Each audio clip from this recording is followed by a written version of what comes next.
नमस्कार मंडळी, जय महाराष्ट्र. स्वागत आहे तुमचं आपल्या लोकप्रिय यूट्यूब चॅनलवरती. तर एकंदरीत अखेर पीएम किसान महासन्मान निधी योजनेचा 20वा हप्ता अखेर आलेला आहे. संपूर्ण बातमी आपण याच व्हिडिओच्या माध्यमातून जाणून घेऊ.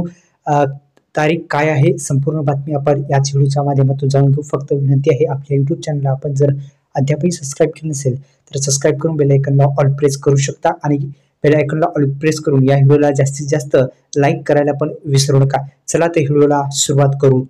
फेब्रुवारी 2019 पासून सुरू करण्यात आलेली ही पीएम किसान महासन्मान निधी योजना शेतकऱ्यांसाठी आर्थिक मदत म्हणून पीएम किसान महासन्मान निधी योजना सुरू करण्यात आलेली होती. या योजनेतून आतापर्यंत शेतकऱ्यांच्या बँक खात्यामध्ये 19वे हप्ते देण्यात आलेले आहेत आणि आता 20व्या हप्त्याचं थेट वितरण करण्यात येणार आहे.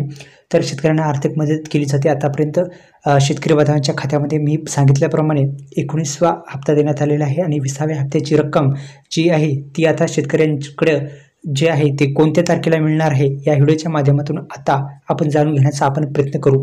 तर पीएम किसान महासन्मान निधी योजनेचा 20व्या हप्त्याची रक्कम मिळावी म्हणून पात्र शेतकऱ्यांना देखील काही गोष्टीची पूर्तता करावी लागणार आहे. त्या संदर्भात आपण याच व्हिडिओच्या माध्यमातून माहिती घेण्याचा प्रयत्न करू. तर शेतकरी मित्रांनो, आपण जर अद्यापही आपल्या यूट्यूब चॅनलला सबस्क्राईब केलं नसेल तर पुढे सुद्धा विनंती आहे, सबस्क्राईब करून या व्हिडिओला लाईक करा. तर एकंदरीत पीएम किसान महासन्मान निधी योजनेचा हप्त्याची रक्कम मिळवण्यात कोणतीही अडचण येणार नाही. त्यासाठी तुम्हाला काही काम करायचं आहे. ते काय करायचं आहे तर जाणून घेऊ. तर सुरुवातीस पीएम किसान महासन्मान निधी योजनेच्या 20व्या हप्त्याचा मिळावा म्हणून शेतकऱ्यांनी आपली EKYC प्रक्रिया पूर्ण आहे का नाही हे पाहावं. अत्यंत महत्त्वाचा निर्णय आहे. EKYC प्रक्रिया पूर्ण आहे का नाही हे पाहावं.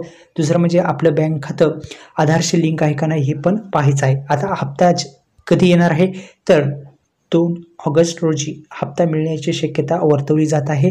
तर एकंदरीत पीएम किसान योजनेचा 20वा हप्त्याचा अखेर हप्ता 2 ऑगस्टला मिळण्याची शक्यता आहे. तर धन्यवाद.